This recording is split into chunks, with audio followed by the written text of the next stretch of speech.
We're going to touch on the Canadian team in the playoffs, Toronto Raptors. Oh boy. Good coach there as well. That kind of, if they don't meet expectations and they keep struggling at this, might be on the hot seat the same way Vogel and Jaeger were, despite what Masai Ujiri said. DeMar DeRozan and Kyle Lowry. Kissing him on the head. Oh, he kissed him on the head. That's yeah. DeMar DeRozan and Kyle Lowry are having one of the more unfortunate playoff runs that I can recall. The two of them together, Lowry at least has the elbow kind of excuse, although he's been playing with that sore elbow since about January. The shooting numbers have dropped off since the regular season, even after that elbow injury. He says it's not a factor. I still think to some extent that's just a player saying that doesn't want excuses. But their play is really putting a lot of pressure on the rest of their supporting cast, who's kind of answered the bill so far. But with the way they're playing, do you think the Toronto Raptors still have a chance to win this series, Pierre? They have a chance. Yeah. Do I think they're going to win? No. I mean, I've watched. I mean, the Raptors are their definition of habitual line steppers. Remember that joke? Habitual line steppers. They're habitual line steppers. I mean, I've watched them enough. I don't. They are what we think they are. You know, to go back to that quote. Yep. They had a great regular season, the best in team history. We knew that, but all of us, you know, when the playoffs started, we were all like, okay. Now let's see what they do in the playoffs. Struggled against Indiana. I mean, they won a series that honestly had no expectations of them winning. So for me, that's already a plus. They got past the first round. Now into the second round, they're playing a veteran team that's won before with guys like Dwayne Wade. Do we really expect them to beat that team? And if they're honest, does Masai expect them to go past Miami? And if let's say they bring it to a 6 or 7, for me, if they do bring it to a 6-game series, for me that's a plus. I'm serious. For me that's a win for them, because that means they've improved from last year to this year. Now going back to Larry and going back to the guys at DeRozan, I mean, just in terms of chemistry on offense, they just don't have it. I mean, DeRozan can't go left. Kyle, at some point, it's not an elbow thing. You look at his stats on the playoffs; he just crumbles in the playoffs for some reason that I can't understand. In the fourth quarter, they don't run any sets on offense. I mean, Corey Joseph has probably been the best player on the team so far in the playoffs. Him and Jonas. Oh my God! And they don't get the shine that they're supposed to get because we're all focused on Larry and DeRozan, and that's sad because they're good players, but they're not great players. I mean, or do we expect them to build? I mean, that last game against Miami, the first game 1.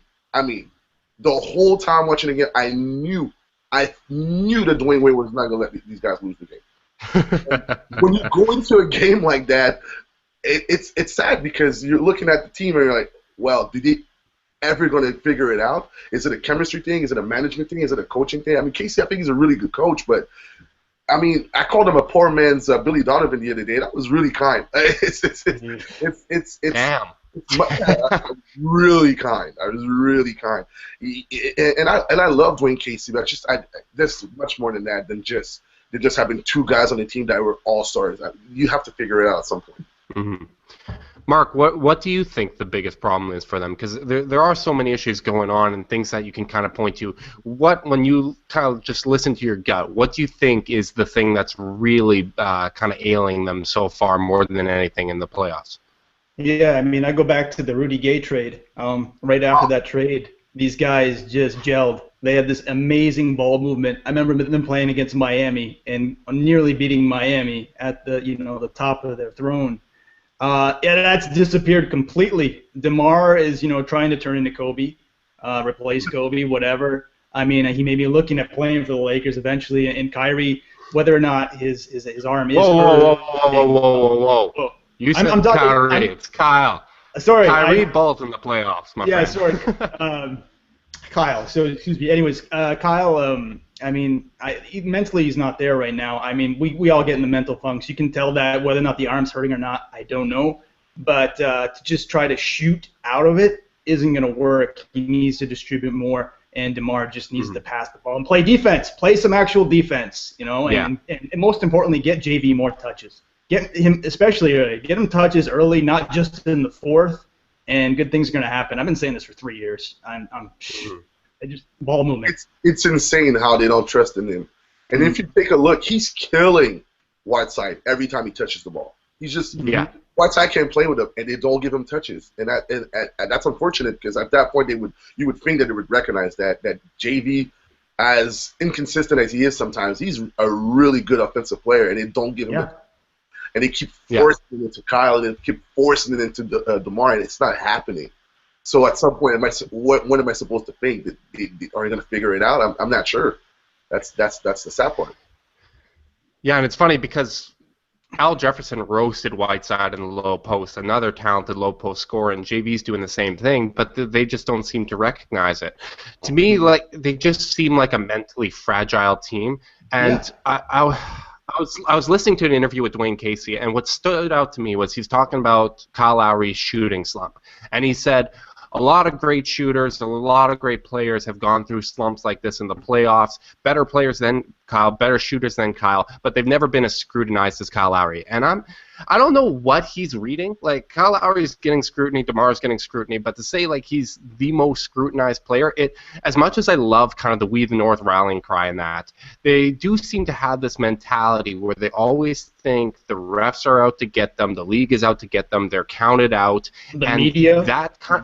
It's always the media's on them, and it's just excuse after excuse after excuse, and it kind of manifests itself on the court, where you see these guys not playing the same way that they did in the regular season. And it's kind of funny looking at the numbers. I don't know how much you guys buy into on-off splits, but so far per 100 possessions, the Raptors are 24 points per 100 possessions better with Kyle Lowry on the court in the playoffs than they are when he's on the bench, which is staggering considering how bad he's been shooting. But with DeMar DeRozan on the court, they're 10 points per 100 possessions worse with DeMar on the court. So whatever times that those guys are staggered, when Lowry's out there with no DeMar, they're great. When DeMar's out there with Kyle or without Kyle, the Raptors are just disaster. They fall apart. And I think part of that's Lowry plays defense. He makes guys better even when he's not hitting his shots. While DeMar, if he's not hitting his shots, what does he provide you with? He doesn't pass. He doesn't defend. And I think the Raptors are suffering because of it. Yeah, he's a black hole, and got to mention this name. We haven't said it. Norm Powell is doing amazing things when he's on the court. Yeah, give him minutes. Give him minutes. Absolutely. Well, I mean, obviously, we hope Toronto kind of pulls it out. As Pierre said, if they do extend this series, I think it's something they can build off. But with DeMar's pending free agency, Kyle Lowry at 31 years old, there aren't any easy answers.